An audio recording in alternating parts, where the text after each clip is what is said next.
Bom dia, tá começando mais um episódio da Lolere, seu podcast jurídico direto, prático e sem juridiquês. Eu sou o Victor. E eu sou a Cibele. Hoje, no direito do consumidor, uma empresa é condenada por deixar uma aluna apta de fora da colação de grau. E o STF suspende em todo o país ações sobre indenização por atraso ou cancelamento de voos. No processo civil, o TJSP reconhece a validade da citação por WhatsApp em execução. E no penal, o STF mantém as prisões de Jair Bolsonaro e de outros condenados após as audiências de custódia. E na execução penal, o STJ autoriza a regressão cautelar de regime sem oitiva prévia do apenado, em tese firmada sob o rito dos recursos repetitivos. Mas antes de seguir para o episódio, a gente vai fazer a leitura do comentário de um dos ouvintes, como todo dia. E o comentário de hoje é da Bela. Ela falou assim: bom dia, muito interessante essa transferência do preso que cometeu homicídio doloso contra policiais. Espero ser bem aplicada. Dito isso, acho que tá faltando meta de comentário, hein? Cadê a galera oculta que escuta e não comenta? Pois é, Bela, a gente também tá sentindo falta do pessoal. Queria fazer aqui o convite para vocês interagirem com a gente nesse episódio. É isso aí, escutem a veterana Bela que tá sempre comentando aqui em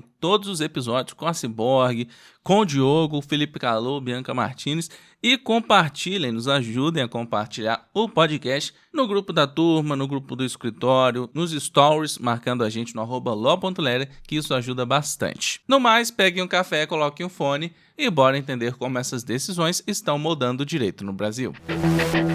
E a gente já começa com o direito do consumidor. O terceiro juizado especial cível de Ceilândia, no DF, condenou a empresa responsável pela organização de uma colação de grau a indenizar uma estudante que, mesmo regularmente apta, não foi chamada para receber o diploma durante a cerimônia. O juízo entendeu que a falha frustrou uma expectativa legítima da formanda e gerou constrangimento diante de colegas, familiares e convidados. No processo, a aluna comprovou que tinha concluído todas as exigências acadêmicas e não possuía pendências, mas ainda assim ficou de fora do momento simbólico da entrega do diploma. A sentença ressaltou que a formatura não é só um ato formal, mas um evento carregado de significado emocional, o que potencializa o impacto da falha da empresa organizadora. O juizado aplicou o Código de Defesa do Consumidor, reconhecendo a responsabilidade objetiva da empresa pela falha na prestação do serviço, que, independentemente de culpa, responde pelos danos quando não entrega o serviço contratado de forma adequada. O dano moral foi reconhecido pela notoriedade do erro, pela frustração vivenciada e pela exposição da estudante. Além disso, a decisão admite a possibilidade de indenização por danos materiais, se comprovadas despesas específicas com a cerimônia, como trajes, convites e fotografias, que não se concretizou como esperado. Casos semelhantes vêm consolidando o entendimento de que a frustração da participação em colações de grau, quando o aluno está apto, é suficiente para caracterizar dano moral e ensejar a reparação judicial. Você pode estar deixando dinheiro e clientes na mesa sem nem perceber. Na advocacia, chega uma hora em que saber o básico simplesmente não sustenta mais. E no direito da saúde, isso é ainda mais claro. Enquanto muitos improvisam, poucos realmente dominam. E são exatamente esses poucos que ficam com os casos que todo mundo queria pegar. Foi pensando nisso que o Elton Fernandes escreveu o livro que virou referência nacional na área. Não é teoria solta, é estratégia de verdade explicada como passo a passo de batalha para você atuar com clareza, segurança e método em um dos nichos mais rentáveis do país. E um aviso rápido, hein? Restam menos de 20 cópias com 30% de desconto. Quando acabar, acabou, viu? Então, se você quiser garantir a sua, o link tá aqui na descrição. O ministro Dias Toffoli, do STF, determinou a suspensão nacional de todos os processos que discutem a responsabilidade civil das companhias aéreas por cancelamento, alteração ou atraso de voos decorrentes de eventos de força maior. A medida, proferida em 26 de novembro, vale até que o Supremo defina qual legislação deve prevalecer nesses casos: o Código Brasileiro de Aeronáutica ou o Código de Defesa do Consumidor. A controvérsia gira em torno de situações em que o problema no voo decorre de fatores fora do controle da empresa, como mau tempo, limitações de infraestrutura ou atos da autoridade aeronáutica. A escolha entre CBA e CDC é decisiva porque cada um traz regras diferentes de responsabilização. Enquanto o CDC trabalha com responsabilidade objetiva mais ampla, o CBA admite afastar o dever de indenizar em hipóteses de eventos inevitáveis incontroláveis ou de força maior. O caso que chegou ao STF envolve recurso da Azul contra a decisão do TJRJ, que a condenou a pagar danos materiais e morais a passageiro após alterações no itinerário, aplicando o CDC. Ao reconhecer a repercussão geral, o ministro Luiz Roberto Barroso destacou que a definição do regime jurídico impacta diretamente a previsibilidade e a segurança do setor aéreo, e que o entendimento do STF vai vincular as demais instâncias, uniformizando a jurisprudência. Na decisão de suspensão, Toffoli apontou o aumento expressivo da litigiosidade no transporte aéreo e a existência de decisões divergentes em casos semelhantes, citando estudo que menciona a concentração de ações em poucos advogados como possível sinal de litigância predatória. Com isso, ficaram paralisados em todo o país os processos individuais e coletivos sobre responsabilidade civil das companhias por atrasos, cancelamentos ou alterações de voos decorrentes de eventos de força maior, até o julgamento de mérito pelo STF. E vamos agora com direito processual. A 15ª Câmara de Direito Privado do TJSP considerou válida a citação feita por WhatsApp em uma execução baseada em cédula de crédito bancário. O oficial de justiça, após não localizar o devedor no endereço, obteve com a esposa o número de telefone de uso habitual do executado e enviou pelo aplicativo a cópia do mandado, registrando em certidão a confirmação de entrega exibida pela plataforma. Em primeiro grau, o juízo havia anulado o ato e mandado repetir a citação pelo meio tradicional. Ao reformar a decisão, o relator desembargador Mendes Pereira ressaltou que o artigo 246 do CPC já admite a citação por meios eletrônicos e que não há vedação absoluta ao uso do WhatsApp. O acórdão deu destaque à fé pública da certidão do oficial, que descreveu detalhadamente o procedimento de envio da contrafé pelo aplicativo e confirmação de recebimento, elementos considerados suficientes para demonstrar a ciência inequívoca do devedor sobre o processo. Segundo o tribunal, a utilização de aplicativos de mensagem como meio de citação é compatível com o contraditório e a ampla defesa, quando forem observados requisitos mínimos de segurança, como a vinculação do número ao citando e a comprovação de entrega e leitura. A decisão é apresentada em consonância com precedentes que ampliam o uso de meios eletrônicos para atos processuais,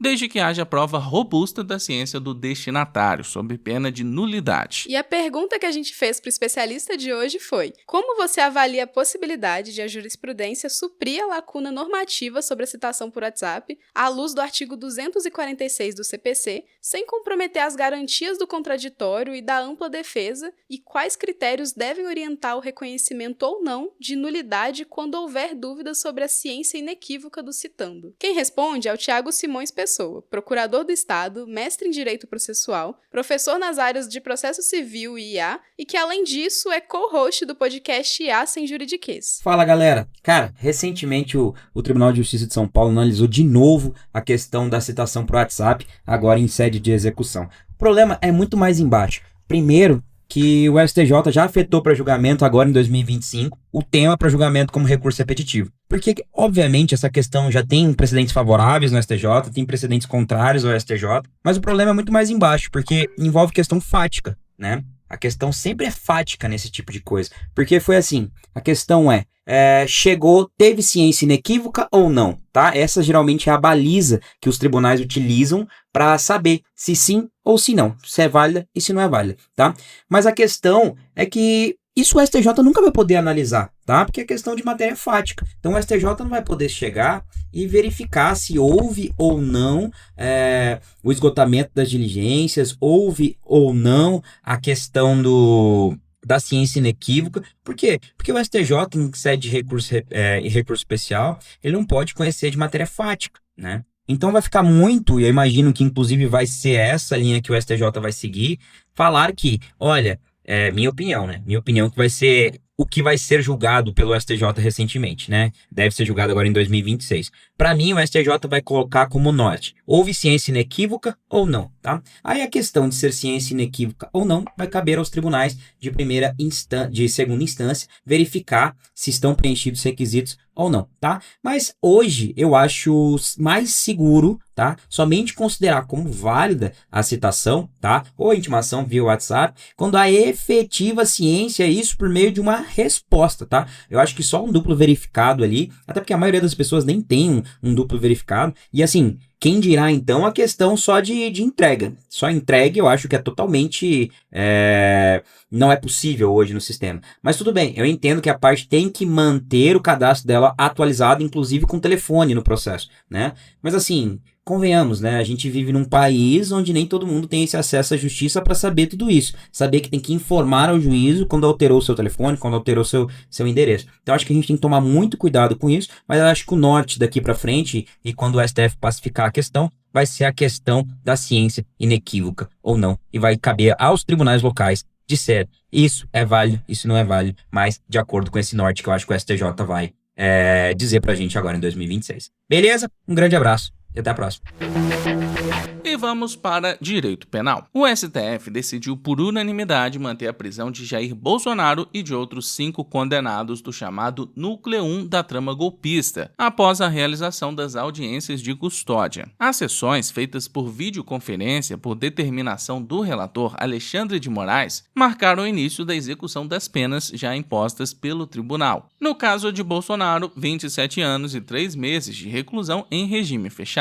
As audiências de custódia tiveram como objetivo verificar a legalidade da prisão e se há alguma irregularidade no tratamento dos condenados, etapa que se realiza mesmo depois do trânsito em julgado. Nessa fase, não se rediscute o mérito das condenações, mas apenas se a custódia está sendo executada dentro dos parâmetros legais e constitucionais. Além do ex-presidente, tiveram as prisões mantidas Walter Braga Neto, Augusto Heleno, Anderson Torres, Paulo Sérgio Nogueira e Almir Garnier. Todos foram condenados pelo STF por crimes relacionados à tentativa de golpe de Estado, organização criminosa armada e outras condutas correlatas em ações penais já julgadas pela Corte. Com a homologação das prisões nas audiências de custódia, Bolsonaro permanece custodiado na Superintendência da Polícia Federal em Brasília, enquanto os demais seguem ou serão encaminhados às unidades prisionais definidas conforme cada caso. A decisão consolida a continuidade da execução das penas em um dos processos criminais de maior repercussão nacional, ligado a ataques ao Estado democrático de direito.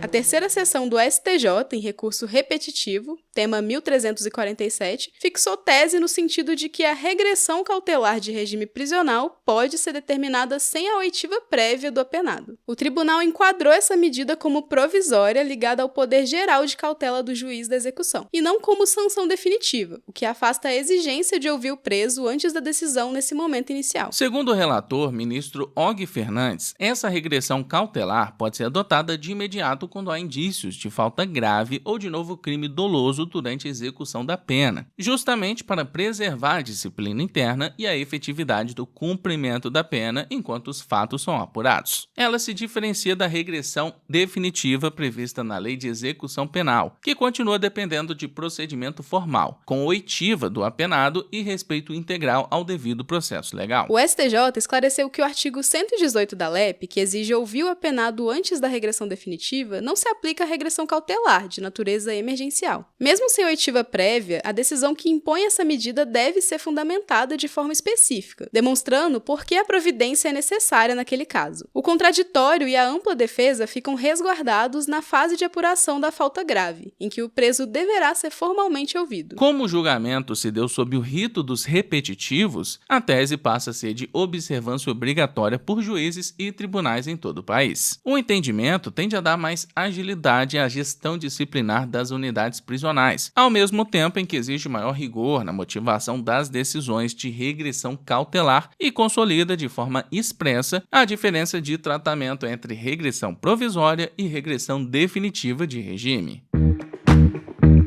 Então a gente vai ficando por aqui. Muito obrigado por ter escutado a gente nessa sexta-feira. E como sempre, eu quero agradecer a todo mundo que comentou na edição passada e bateu ponto aqui com a gente. A Ciborgue, Bela, Andriele, Diogo Lemos, Guilherme, Felipe Calou, Bianca Martins, Giovanni e Pri Severo. Muito obrigado a todos que comentaram. E não esquece de seguir a gente no seu agregador de podcast preferido, ativar o sininho e também avaliar a gente com 5 estrelas, porque isso ajuda no engajamento do programa. E como a Bela Bela sugeriu, Sibeli, o que você acha da gente fazer uma metinha de comentários? Que tal 20 pra esse episódio de sexta-feira? Olha, eu acho que tá ótimo. E você pode contar pra gente o que você achou do episódio, de alguma notícia específica ou até o que você vai fazer nesse final de semana. Conversa com a gente por aí. Compartilha também o episódio lá nos seus stories e marca a gente no @lo.lera, que a gente tá sempre repostando por lá. Então é isso. Se cuida, bom estudo e bom trabalho por aí.